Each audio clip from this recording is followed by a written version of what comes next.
Maar we gaan hebben namelijk over een barreltocht richting Zweden en Noorwegen. En dat is alles voor een goed doel. En dat is wat Ronald de Jong en Minne Hiemstra gaan doen. Minne en Ronald ben hier allebei hier nou oorschoot in de studio. Een hele goeie middag. Goedemiddag. Oh ja. Nou, een barreltocht. Wat is nou correct een barreltocht? Ja, de barreltocht. Dat is eigenlijk mijn oude auto's. Van hier als 20. In ieder geval rijden. En zien dat er de finish helpt. En de barrel challenge die wie dan door. Ja, dan haast de challenge is natuurlijk om hier lang te komen. De auto hier te houden. Maar ik om onderwijsopdrachten te doen. Die we de dijs van tevoren krijgen. En dat is het eigenlijk. Mijn oude auto proto wel een meidje, mijn proto volwassen meisken. Ja. Dus, nou, dat is echt een behoorlijke uitdaging natuurlijk. Minne, wat is net de eerste keer hè, dat je bent doen? Nee, het is mijn zesde rit. Ik ben ooit besmet raken hier met Tromin Boorman. Die hier dit wel vaker dien. En dan just de foto's en de filmpjes voorbij komen. En dan denk ik, goh, dit wil ik eens een keer doen. Ja. Dus zo ben ik in 2020 naar Italië en Slovenië geweest. Dat wie ik met dezelfde auto. Dus dit werd die auto zien zesde rit alweer.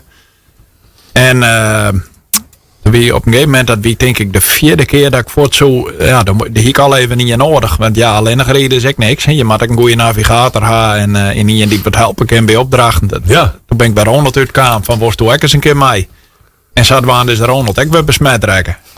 Ja, dus je had vaker meteen hoor. Dus je hebt wel wat ondervinding, wat dat onbelangrijk. Hoe gooi je zo'n rit voorbereid, Nijns? Ja, hoe bereiden we de auto die is eigenlijk wel klaar. Hè? Dus die wordt wel elke keer weer scorst en uit de verzekering halen. Dus eigenlijk het belangrijkste is dat eerst in ieder geval dat weer klaar wakker wordt, zeg maar.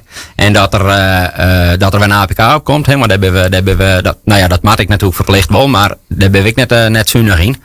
Het maakt net mijn houtje, touwtje en dat soort dingen. Dus alle jaren worden de oliefilters en olie wordt vervangen. En ondanks dat er, wat zult wijzen, maximaal is een 5000 kilometer rent in het hier.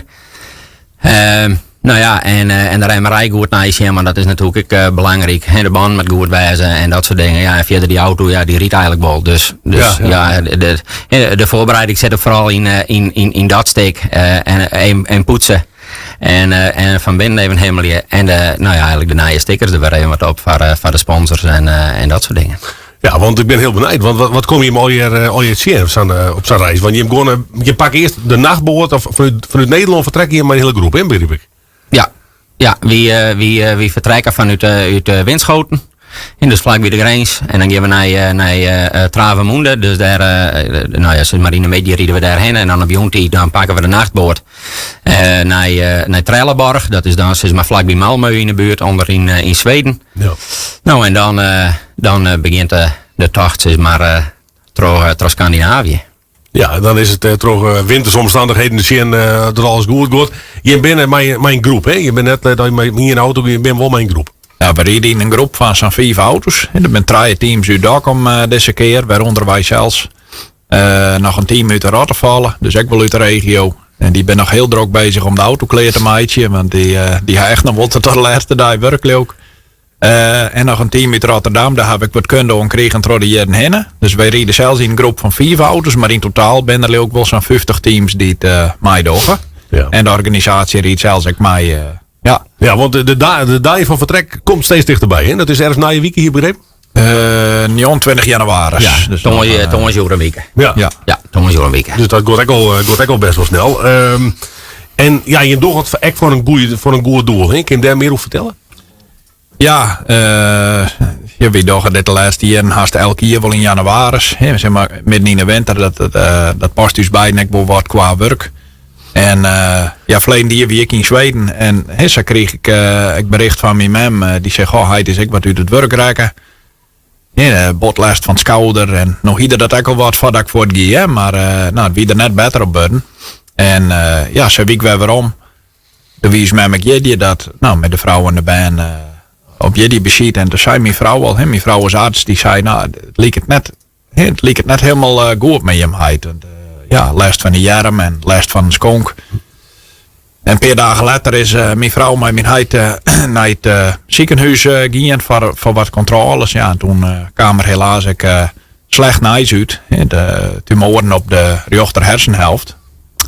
Ja, een paar dagen later ook nog uitzaaiingen. Zo. Dus al met al is hij al een simmer bijrekkers is maar onder gevolgen daarvan. Nou, en toen later has toen ook nog wat meemaken. Ja, nou ja, tussen terug, tussen minder zien hij de diagnose en het versterren kregen we een familie het bericht van mijn mem dat ze per tafel kwamen ze daar gelukkig per tafel achter dat die slokdarmkanker hier. Die hier gelukkig gunstige omstandigheden om dat bij beter te krijgen. Dus die is het traject ingang en die is weer skiën gelukkig. En dat van een week hebben we gelukkig ik weer de eerste check dat ze beter worden is eigenlijk nog naar de behandelingen weer. En de eerste checks is het, hebben we nou de volgende. Ik weer houden dat het ik nog steeds goed lijkt. Ja. Dus dat is hartstikke leuk. Ja. En we hier het onderwijs, ik was even nog gewoon op routes die we al eens dingen hier.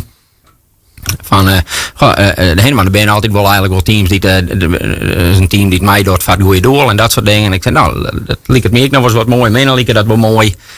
Ja, en eigenlijk weer nou in en hier is het waar. Dat alles kan wel een beetje bij elkaar, zeg maar. He, dat we het goede doel en wat je in een privéomstandigheid meemaken hier, zeg maar. Dat zet dus wel eventjes aan het denken om dat in ieder geval te doen. Ja, en wat voor goede doel hij moet zocht? Ja, dat hebben we eigenlijk in gezamenlijkheid dingen. Hè. We hebben wat. Je denkt natuurlijk gauw aan kanker, dat je wat in die hoeken ziek je. Alleen wie willen eigenlijk daar net in uitsluiten. Dus we gaan nou de Stichting Wensambulance Noord-Nederland. En die zit in Grijns, maar die acteren wel echt voor de 3 noordelijke provincies. En eigenlijk houdt het in dat op het moment dat je slim ziek bent, in de meeste gevallen is het terminaal, dat je eigenlijk net zo lang met leven hebt. Maar dat je dan nog iets doen willen als gezin, als familie, gewoon alleen nog als persoon zijn, dat kan natuurlijk ik. Bijvoorbeeld in de laatste ben ze mij een familie naar Texel geweest. Omdat dat, daar gingen ze vroeger altijd heen op vakantie en dat soort dingen. Ze binnen mijn gezin. Dat we ze laatst bijvoorbeeld naar de Efteling geweest. Gewoon omdat je als gezin dan nog een keer eigenlijk eens een keer wat leuks maken en herinneringen aan mij te kennen mij elkaar. Het is net alleen van mensen die terminaal ziek ben. En dat denken mensen vaak wel. Maar het is ook van mensen die bijvoorbeeld echt wel ziek zijn. Hoeft dan net terminaal te wijzen. Maar wel dat er iets in een begrafenis of een bruiloft. Dat eigenlijk is dat iets wat je maar 1 keer aan kennen. 1 keer bijwijzen kennen. En zij zwaren je er dan ik voor. Dat is toen mij lezend vervoer. Als dat echt nodig is bijvoorbeeld. Dat is daar dan ik heen kerst. En dat is het dus aan die mij meidje kerst. En dus het is net alleen van mensen die terminaal ziek zijn. Nee, dus die wensambulance Noord-Nederland uit Gringers, dat is het doel. Ja. Hè, het goede doel. Mensen die daar Jem Stiepje willen op die reis. Weg is er meer informatie vinden? Nou, we zijn op Facebook te volgen onder de naam De Doorgewinterde Barrelaars. We vernemen dat dit verhaal ook oppakken. Dus de laatste dagen krijgen we alweer wat meer volgers. Dus dat is hartstikke leuk. Ja. En zeg maar, in die weken dat we voortbinnen posten we regelmatig berichten. Foto's en filmpjes erbij. Wat we meidje onderwijs. Dat vinden mensen ook leuk maken. Ja, precies. Ja. Dus op uw Facebookpagina staat ook een link naar de donatiepagina. Ja. Wat mensen kunnen doneren kunnen, mochten ze dat willen. Ja, precies.